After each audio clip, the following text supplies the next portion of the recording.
I'm walking them down. The backlight's crumbling, I'm burning the crown. On-chain receipts, no, trust me, bro, sound. Banned in the UK, but the truth's still loud. Walk them down, Andrew in the booth. Faceless assassin, I'm exposing the truth. Payroll mirage, treasury loop. Stake your bags, you're cooked. NoFaceCrypto, bitch, the sheep just got shook. What's going on, guys? Welcome back to the NoFaceCrypto channel. What's up, no case? You feel me? The crypto market has flipped, apparently, allegedly, over the last 48 hours. But neither here nor there. I want to take a moment to just discuss what I've been up to the last few months and my new outlook on things, because I don't want to leave you guys stranded. I have been involved. I told you guys I never stop being involved, and I'm always learning. And just because I don't update the YouTube channel and X all the time, I'm around. I see what's going on, and I'm around. And I think I have a good understanding and an interesting perspective on what is happening right now, macroeconomically and in just the crypto space in general, than a lot of people are offering right now. So let's just talk about it. But real quickly, I'm just going to take a couple minutes and discuss what I've been up to the last few months, to maybe even like 6 months, maybe. Here's the deal, right? I'm in a fucking economy where gas is double the price it was a few years ago. I'm getting shoved corporate slop down my throat.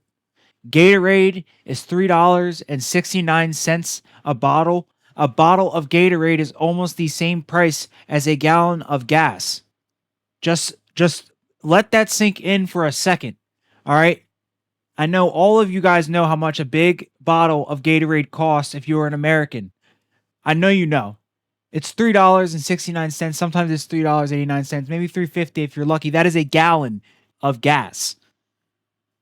And it's really starting to weigh on me, guys. I'm not going to lie. So I've made it a complete effort to completely rework my finances, and it's something completely normal that was always normal for years and years and years. But as of recent, my generation, from what I've seen, and a lot of people are just so wrapped up in this BS that they're not actually taking advantage of what is possible.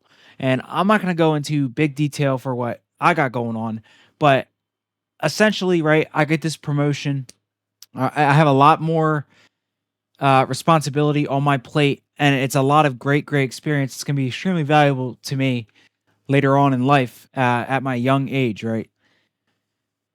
So I'm taking the extra money, I'm putting it aside, I'm living within my means, I am not overspending, but there was a period of time where I was overspending, and I'll just go into detail for a quick second, right? I had a friend pass away unexpectedly at my young age. It was very unexpected, and it wasn't good, right?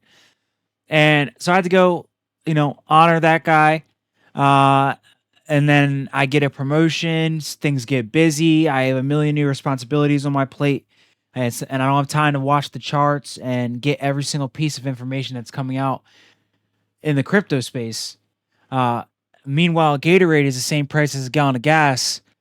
I'm just trying to save money and invest in my future and take advantage of what I believe is my only advantage at this point in time, which is my cost of living. And no, I do not live with my mother. I do not live in my mom's basement or my childhood bedroom. But, I mean, if anyone just uses their brain, you don't have to be paying a mortgage or be paying $1,500, $1,700 in rent right now if you do things a certain way. And to my generation right now, purchasing a home seems like an absolute long shot. The American dream is practically dead. And what do we have left to do except for pinch every penny, store it all away, invest in things other than the USD, and be smart until we can afford either property, land, a good investment, maybe infrastructure in the new financial system.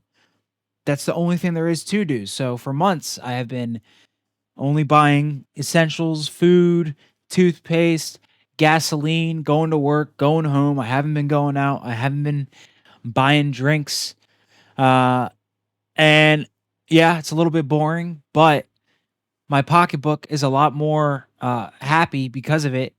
And I also haven't taken all this extra money and dumped it into crypto, but I have been DCAing very well this entire time while this entire market has been going down this entire time. And I'm ready for whatever happens. Um, that being said, there are multiple narratives out there, and I think it's time we talk about it.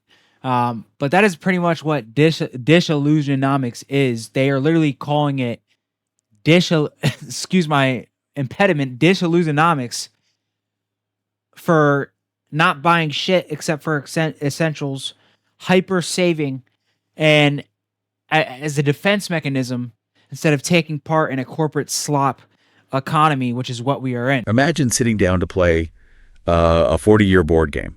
Okay. You've been told the rules your entire life Right. by the older players at the table. Right. The ones who've been playing forever. Exactly. So you study the rule book, you do everything right, you roll the dice, and you move your piece exactly where you're supposed to go. Makes sense. But halfway through your very first lap around the board, you realize something is terribly wrong. Uh-oh. Yeah. The bank is totally out of money. The properties on the board cost like 10 times what the rules say they should cost. Oh, wow. Yeah. And the older players, they already own absolutely everything. Every house, every hotel, every railroad, it's all gone. That sounds incredibly frustrating. Right. So how would you play that game? I mean, would you keep politely rolling the dice and handing over your cash?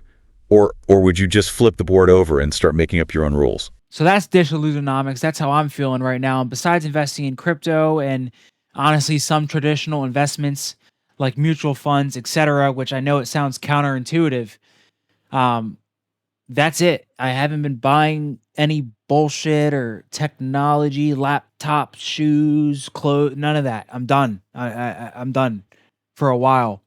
And once I get my bag, I'll be back, you know, and I'm still uploading and stuff, but that's how I feel right now. So what's going on in crypto, right? As of yesterday or a few days ago, we had Trump give a speech at the White House with Brad Garlinghouse in the background. And while I've heard many arguments, you know, stating that XRP is a scam, Ripple is a scam, etc. Title of today's video, and this is really just to try and help some people.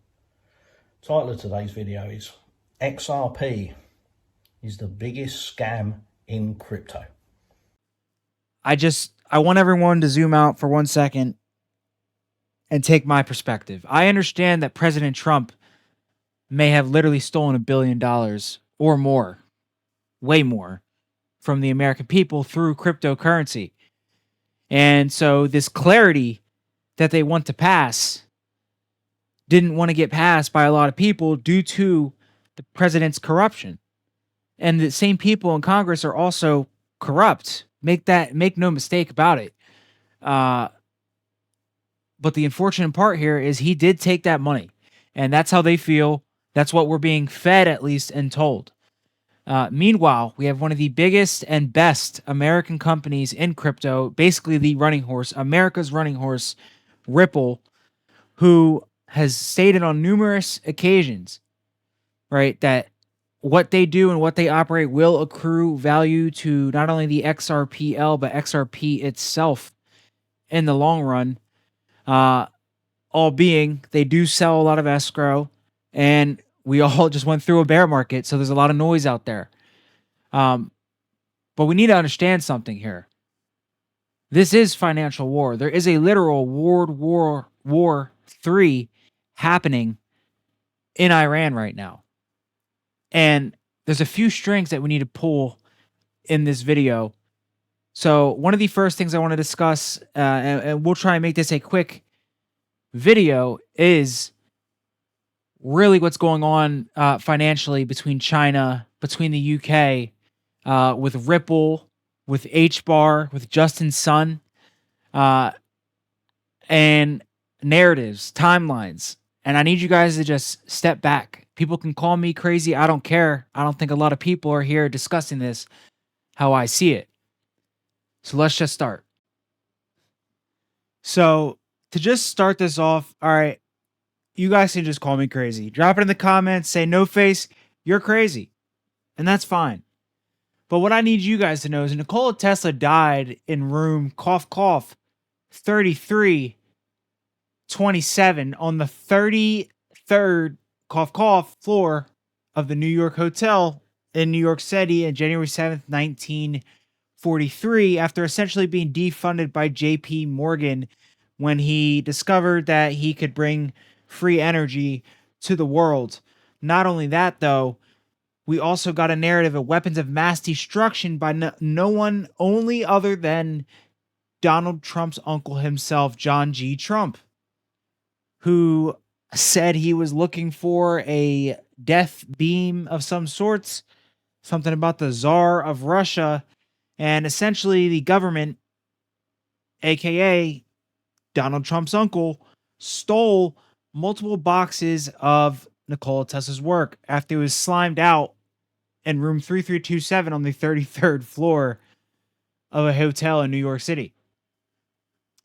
And obviously we know Nikola Tesla is the guy that they talk about when it comes to time travel, timeline, Project Looking Glass, etc. Company he founded, High Voltage Engineering. But he agreed to meet me at the company office the next morning. In the spring of 1943, Dr. Carl T. Compton, who was then president of MIT, asked me to go to New York and examine the effects of Nikola Tesla. These were contained in an upper floor of a warehouse somewhere in New York City. And I spent a good deal of time examining one by one the papers, the books, and various other memorials that he had accumulated.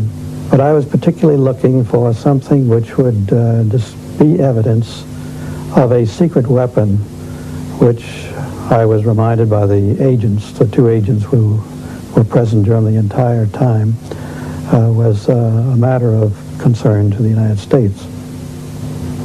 In the course of this, I did come across a number of letters directed at the upper echelon of the British Empire, that is, I think, to the King and Queen, or perhaps just to the King of England, and also to the Tsar of Russia, explaining that he was the inventor of a secret weapon which had rather remarkable properties.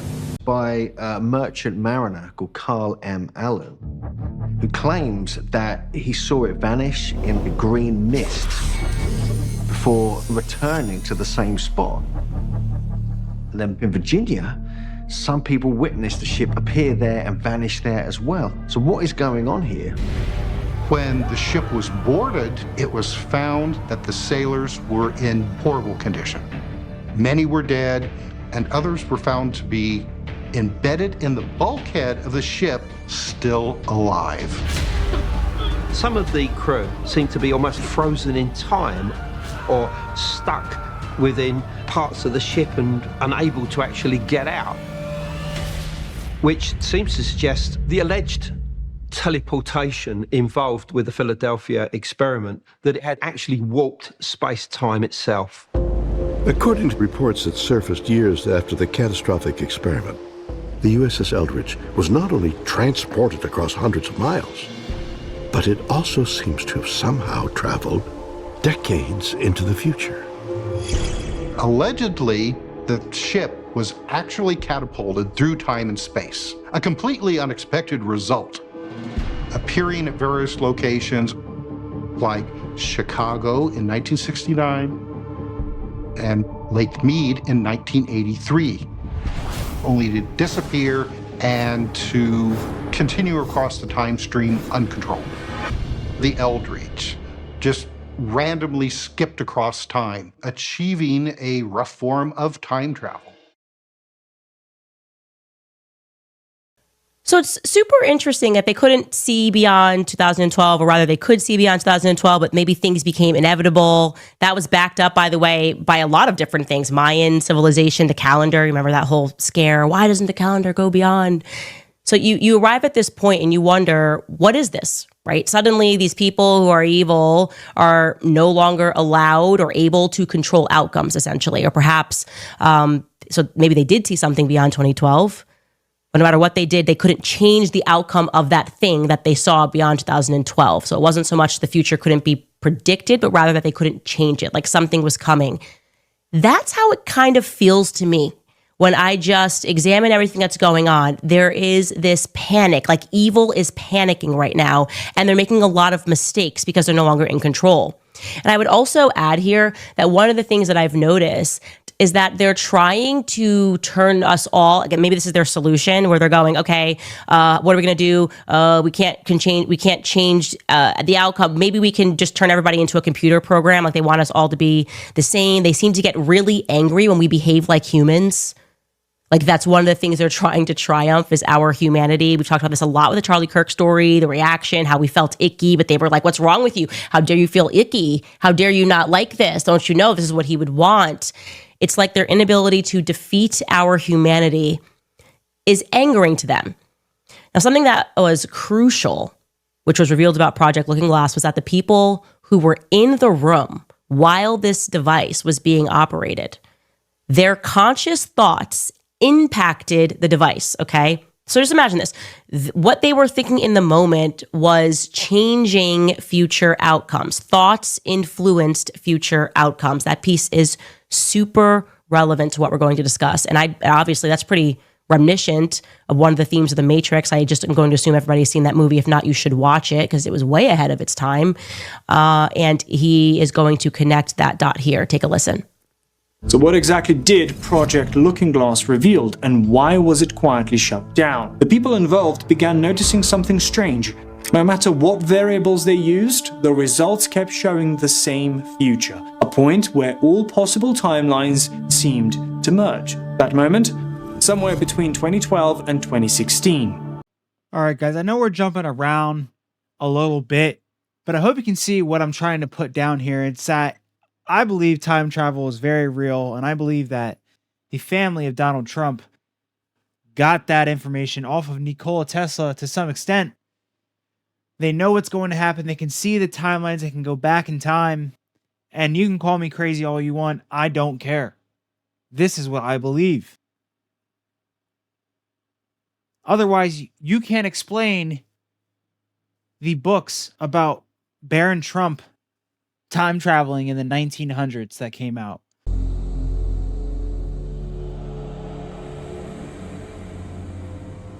Written in 1893.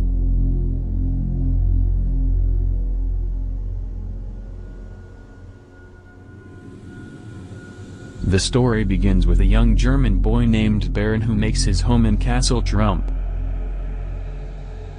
Bored with his life of luxury, Baron sets off on an adventure. He is then guided by a man named Don, who is known as the Master of all Masters. Don gives Baron Trump a 15th century manuscript and takes him to a time-traveling portal in Russia. Don advanced the books about Donald Trump, King of the Jews, that also came out way, way long ago. Multiple books have come out about this. And if we're just going to theorize, and you had possession of this universe-altering technology where you can travel, manipulate reality, wouldn't you make somebody in your family the president? I'm just saying. I think it's very logical to consider that. All right, so let's just pretend here that these people have time travel. They do. I believe they do. Genuinely.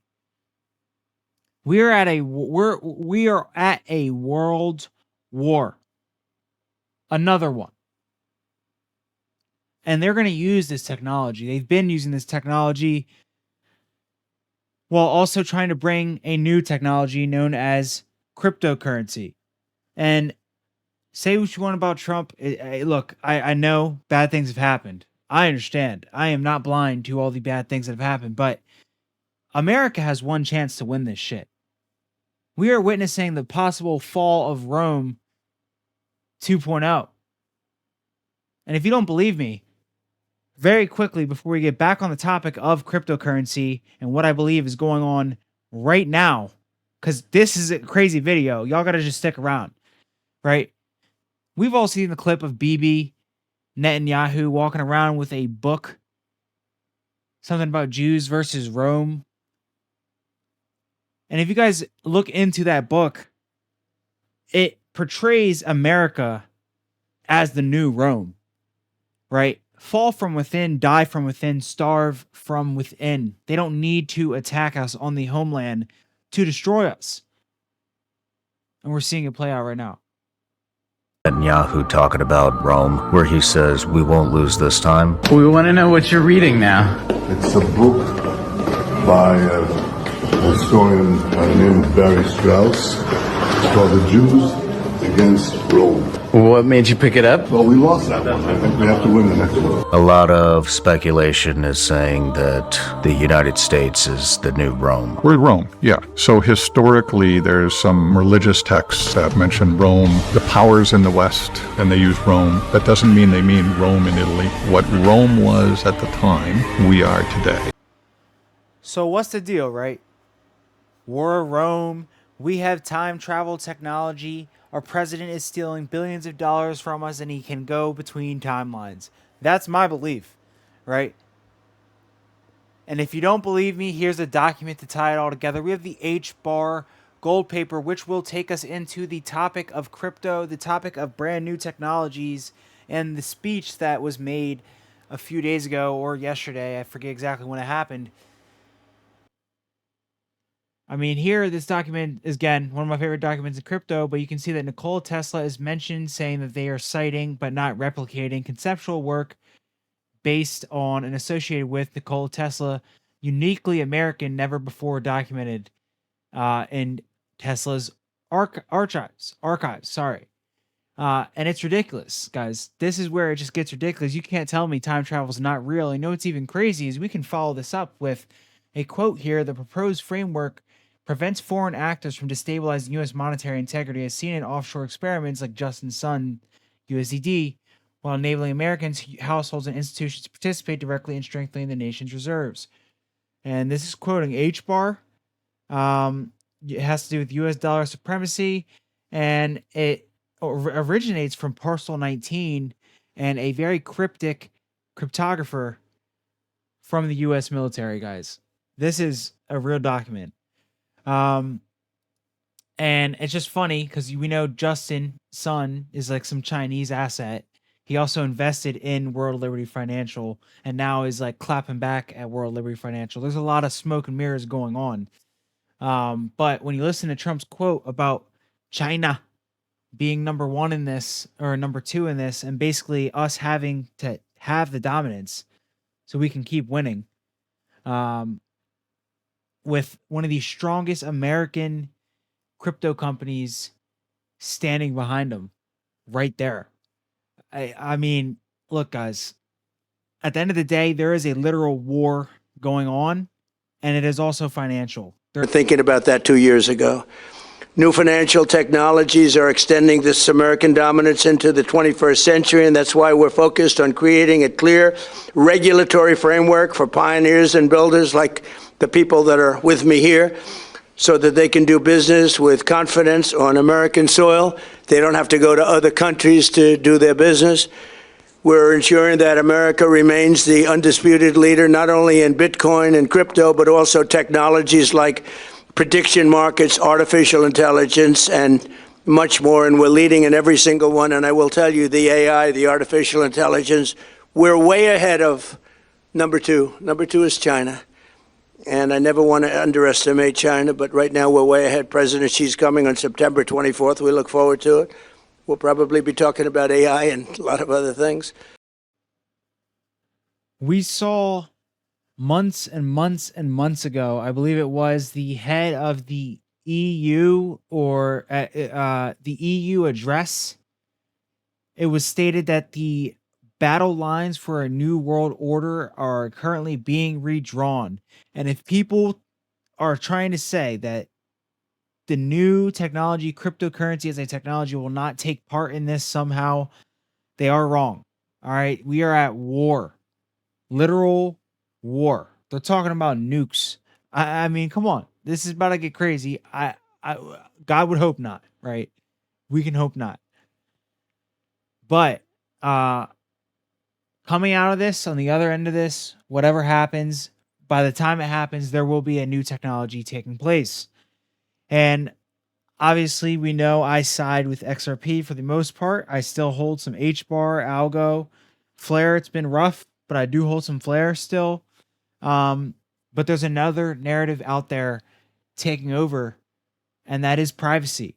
As China has gone on and introduced a social credit system, America is sitting here considering implementing the same exact thing. We are seeing it be built as we speak. Okay, I don't need to argue against that. We are seeing it happen. So what happens next, right? What narrative am I going to talk about? Well, I think XRP is going to succeed in the long run. We can just leave that there. And I think America will reign in dominance when it comes to finances and dollar-based dominance, etc. I think they have the technology. I think it's XRPL and I think it's XRP. And I think they're going to unleash it, and it will be a dominant infrastructure going forward, and it will carry us through the remainder of this century. Because I really don't see a world that we don't accelerate this, because this is literally the fall of Rome, guys. We don't have a choice, and we may be psyoped by Israel. All right, I agree. But we don't have a choice. It's lose the entire country, or we unfortunately have to hope that some of the most evil people in this world come through and remain dominant for their own greed. And the only way to do that at this point, I believe, for them, due to all the issues, is XRP and the XRPL utilizing stable coins. Certain exchanges will make it. Other cryptos will make it as well. Obviously, we know XRP is in their treasury, the United States Treasury. Right? We have privacy narratives starting to take over. People want their privacy back. They don't want to be tracked for everything. It's getting annoying. And North Korea and Iran have been sanctioned tons by the United States. And allegedly, in these small circles of the cryptocurrency community, people are reporting that Iran has listed Monero and XMR on every single exchange available, because it is truly private. You cannot see or really break down who is sending you this transaction or Monero transactions. It is untraceable. They have their own marketplaces. It has what some would say better tokenomics than Bitcoin itself, and some even call it the real Bitcoin. Because this is decentralized. Nobody can come in and fuck it all up. All right? I could go deeper and deeper, but they're on the opposing side of America, or quote-unquote Israel here. And I know this is a crazy, stupid video, but I think it's worth understanding that privacy narratives are kind of taking over. We saw Zcash run up crazy not too long ago. And Monero is solid, right? It is a preferred cryptocurrency by people who want to remain private in the midst of an economic war. And over the last few weeks, months, etc., I've seen people start to talk about Monero more and more. I'm very new to the community, and I was put on to Monero by somebody else. But I am starting to see some light with Monero. I have bought a few. I'm not restructuring or selling any of my other bags for Monero, but I have bought a few because I do see the potential. University. Eric, thanks for joining us. So tell us, how much has Iran benefited from international deals using crypto? Well, thanks for having me. In its totality, it's difficult to say. Iran has been particularly active in the cryptocurrency market since 2018, not surprisingly, when the U.S. withdrew from the Joint Comprehensive Plan of Action and reimposed sanctions against the country. And it's been active in the crypto market for two reasons. Number one is to, of course, circumvent sanctions and conduct financial transactions using cryptocurrency. And as you noted, and as the U.S. Justice Department has noted as well, that this has amounted to $8 billion. And then also it's using crypto mining to collect revenues and reserves to be able to pay for imports and exports, again, to bypass sanctions. And that number has been around in the millions of dollars, perhaps even in the hundreds of millions of dollars. Again, we're still not sure what the definitive figures are. And Eric, you also write that Iran is not alone. Russia and China are also considering creating their own digital currencies, hoping to reap some of these benefits.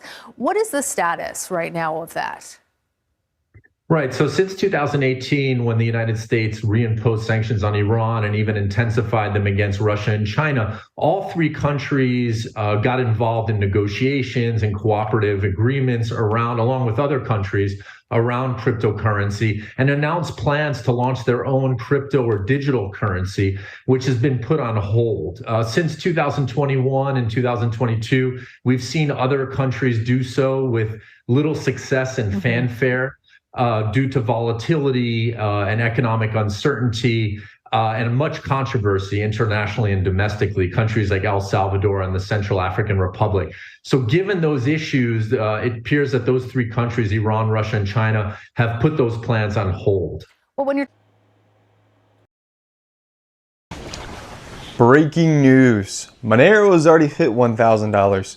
And you'd be like, Mav, what are you talking about? Monero hitting $1,000? Are you smoking that dark web beef? No, Monero's already hit $1,000. And in fact, you can go to htx.com right now and check for yourself. You know, the primary way the Chinese buy Monero, you're like, oh, Mav, but the Chinese can't buy Monero. It's illegal in their country. It does not matter if there is a law in place if it's not enforced, okay? It doesn't matter. Okay, they accept all forms of deposits. Okay, so the Chinese can buy Monero easily. There's also P2P. There is a whole bunch of different ways these countries you think can't get Monero can get Monero. Like, for example, Iran has Monero listed on every single exchange in the entire country. In fact, it is easier for Iranians to buy Monero than it is for the United States people to buy Monero, us Americans, right? And you think about, you know, we're in the land of the free, the home of the brave, and those are just some faraway ragheads, as people like Lindsey Graham and etc. would say.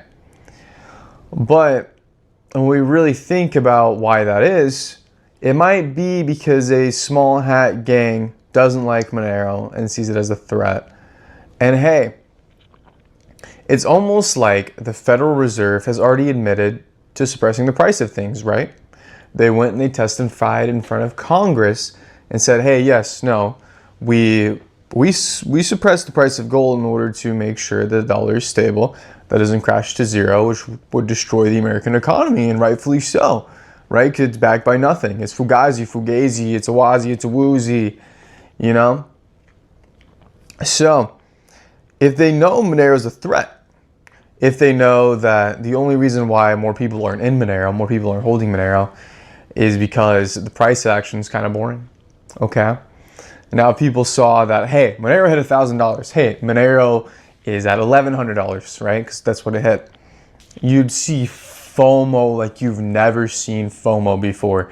You would see immense amount of eyes, right? You would just see a nonstop issue. It would start climbing like OG Bitcoin. If everyone knew that it hit $1,000, if it was shown on Kraken, if it was shown on whatever, you know, the people who were able to sell on HTX probably made a fat bag that arbitrage. Because guess what? The Chinese sent that motherfucker. They broke through this price suppression. I don't know how. There was multiple different exchanges showing that it hit $1,000. People sending me screenshots. I was checking. And you know, in fact, some of those exchanges quietly rolled that back and acted like it never happened. They put their hands up like, I don't know. But guess what? We broke through that price suppression. The real all-time high of January was over $1,000. Which means Monero's already hit $1,000. It's just not been shown on Western exchanges because it's not convenient for them. And they want you to get bored. They want you to voluntarily exit the coin. They want, you know, the old narrative to come back that Monero's not a number go up coin. Yeah, collectivism is bad, that you should never hold Monero. It's just digital cash, bro. You should never hold it. Not an investment. Okay, don't look into the coin. Just believe us because we are the influencers that are being propped up right now. Listen, my brother in Christ. Monero, in fact, is a number go up coin. They want you to not believe that it's. They want you to believe that it's impossible, that it's endless inflation. Don't look at it. Don't see that gold has an inflation too, and that it's skyrocketed, and that it was also price suppressed, and that Monero is essentially like gold, like it's the real GameStop, like it's the next AME, right? Because when we realize that, hey, if a whole bunch of apes came together, community, and we changed the narrative, we killed that narrative that, hey, it's not a number go coin, we all believe, we all held, we all bought. We changed the narrative. Everyone else is like, oh my God, Monero is so much easier. Like there's this gap. And that we've been slowly closing on this Monero bro cult, Monero Society, join on Telegram. Hey, we could go to $10,000. We could follow the trajectory that Bitcoin did back in the day, right? Because the Bitcoiners, they knew, hey, we have a marketing problem. We are going to scream about Bitcoin down everybody's ear that this is the next global currency. Even the developers of Bitcoin were like, hey, this is a $10 million coin in today's economic wealth measurement. People are like, oh, Math Moon Boy, oh, but the trillions of dollars. Look, I think you guys get the point. I'm sick of the economy. I'm playing it 50-50 just in case anything happens, right? You got to look out for yourself. And a lot of this stuff in crypto right now is complete noise, and it's water under the bridge. But there is something to pay attention to what is going on with this war, what America is trying to put forth in terms of crypto regulation, and how far we are going to take crypto, those American companies that they are going to utilize, and what those companies are saying they are going to use. And why is it that China, Russia, and Iran are stacking up Monero and it's full on privacy, and our government's getting mad that they're basically evading their tariffs through cryptocurrency? It's not just Monero either, but it's true, and it's there. There's more exchanges offering Monero in Iran, China, and probably Russia than there is in the United States. And there's just something about being able to buy something that they don't want you to buy that makes it feel kind of good. You know what I'm saying? Had the same feeling with XRP. But with that being said, I'm finna get out of here for the day. I just wanted to share some of my thoughts. I know I've been pretty busy. But yeah, you feel me.